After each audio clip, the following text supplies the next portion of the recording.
Shiv Sena UBT प्रमुख उद्धव ठाकरे और महाराष्ट्र नवनिर्माण सेना प्रमुख राज ठाकरे ने गुरुवार को संयुक्त प्रेस कॉन्फ्रेंस कर नीट पेपर लीक मामले और दिल्ली में प्रदर्शन कर रहे छात्रों पर पुलिस कार्रवाई को लेकर केंद्र की एनडीए सरकार पर तीखा हमला बोला।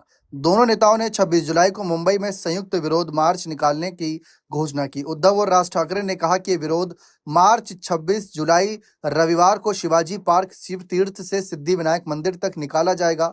उन्होंने स्पष्ट किया कि यह मार्च पूरी तरह गैर राजनीतिक होगा और इसमें किसी भी राजनीतिक दल का झंडा नहीं बल्कि केवल तिरंगा ही रहेगा। राज ठाकरे ने कहा कि नीट पेपर लीक मामले में जवाबदेही तय होनी चाहिए। उन्होंने कहा कि यह मामला अब केवल केंद्रीय शिक्षा मंत्री धर्मेंद्र प्रधान तक सीमित नहीं बल्कि इसकी जिम्मेदारी सीधे प्रधानमंत्री नरेंद्र मोदी तक जाती है।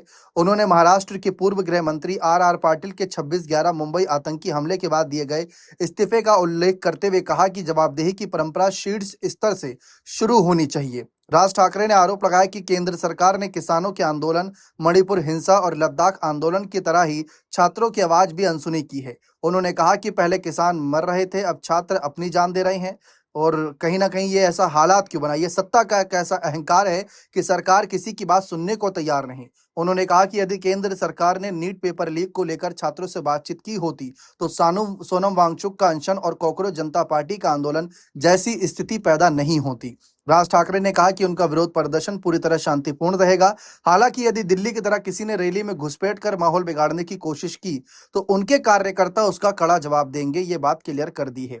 वहीं उद्धव ने दिल्ली में प्रदर्शन कर रहे छात्रों पर पुलिस कार्रवाई की निंदा करते हुए आरोप लगाया कि छात्रों को कीलो वाले डंडों से पीटा गया और उनके कपड़े तक फाड़ दिए गए। उन्होंने सवाल उठाया कि सादे कपड़ों में मौजूद लोगों को पुलिस के डंडे कैसे सौंप दिए गए। उद्धव ठाकरे ने न्यायपालिका की कार्य प्रणाली पर भी सवाल उठाते हुए कहा कि अदालतों के पास आवारा पशुओं और कबूतरों जैसे छोटे मामले के लिए समय है, लेकिन सरकारी दबाव झेल रहे छात्रों को समय पर न्याय नहीं मिल रहा है।